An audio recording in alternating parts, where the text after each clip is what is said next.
Pecha Kucha 35, final major project processes. So this isn't an overview of my final major project, this is an overview of what I've done while doing it. But what is my FMP? It's about a white room that is a detective's office. You're the detective's partner, you solve a murder mystery.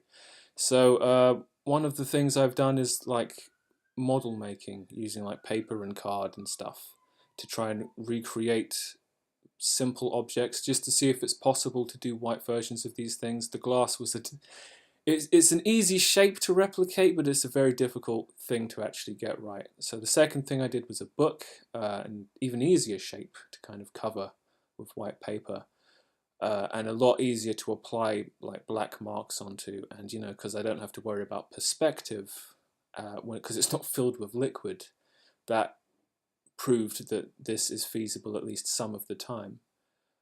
So I also illustrated the book. So it's weird when you're like life drawing objects, you know, because there is a cover of the book underneath this, and I'm trying to just get the information to come through. So yeah, illustration. Yeah, so then I upscaled to a table. It's as the scale increases, the production model clearly needs to change a bit. It's still possible to use paper at this level, but you know, literal wear and tear is very possible, and the mark making becomes more complicated as well. Uh, I'm kind of having to develop these weird offhand techniques, like I was sliding a brush pen down the edge of this table to get the table leg edge to be black. But as you can see at the bottom that, you know, because I'm literally crouched over at the wrong angle, like my hand is slipping. It's a very difficult thing drawing on edges. So Malumin is a program designed for use with projectors, light projectors.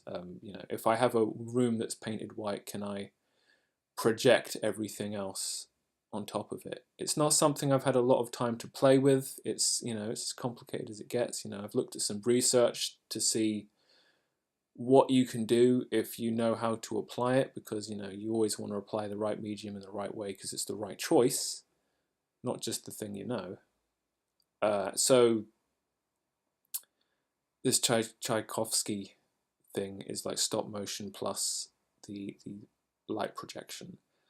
Someone turned a Calvin and Hobbes comic book into a 3D. They took it into a 3D program and created like a 3D model of a comic book page. This is effectively very similar to the nucleus of my idea, a 3D representation of a 2D representation of reality. So I had a look at Cinema 4D, looking at some kind of basic tutorials, but ultimately I felt like it was just too much, and that's why I kind of flip-flopped and went very hard in the other direction, and then started getting like paper and ink out and trying to make real things. Because a 3D representation of a 2D representation of a 3D representation, you see how this isn't really doing me any favors. So my dissertation was about film noir, with the full intent of it helping me realize my final major project, which was supposed to be a film noir graphic novel. It isn't, in case you haven't noticed. But you know, the thinking still, you know, that knowledge of film noir still underpins what I'm doing. So graphic design, you know, part of my pitch is kind of like the promotional posters. So I've kind of had to, you know, use typographical and graphic design elements to kind of do justice to the idea. Another part of the kind of hand in is a promotional movie, something of an advert. So, you know, I've had to create a lot of stuff for that. I've had to edit the sound, edit the video, you know, make sure I'm trying to say what I'm saying. Sometimes literally, well, no, entirely literally, because I'm the voiceover guy. No sooner was I watching Family Guy clips of like Seth MacFarlane and co doing several takes of the same lines than I'm doing it, because actually that's a very pragmatic thing to do when you're recording lines. You want to make sure that one of them is right when you bring it into add to your thing. So photography of my kind of elements is also something. I created a little, very small montage of photography for my movie.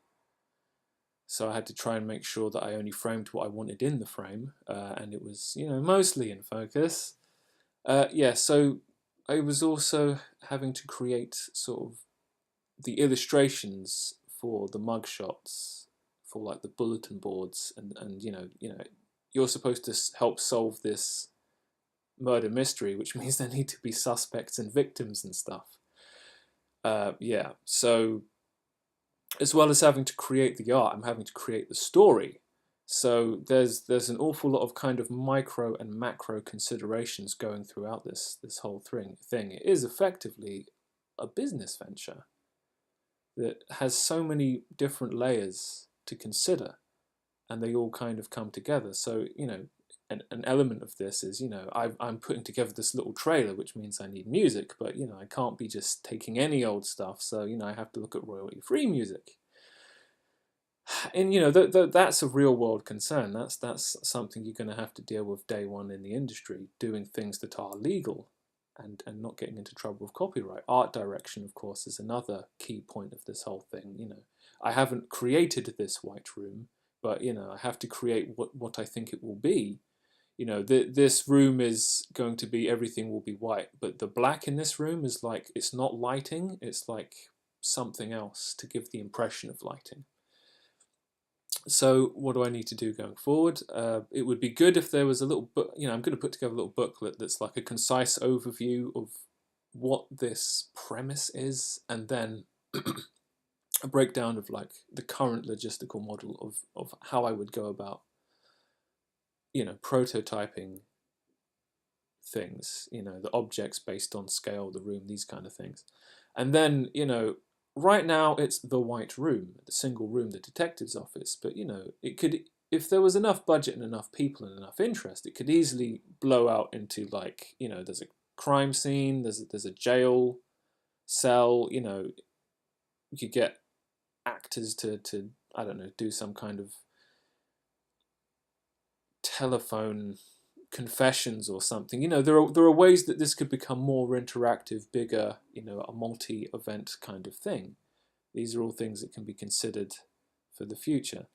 So that brings us to the end of Pecha Kucha 35. We'll see you next time.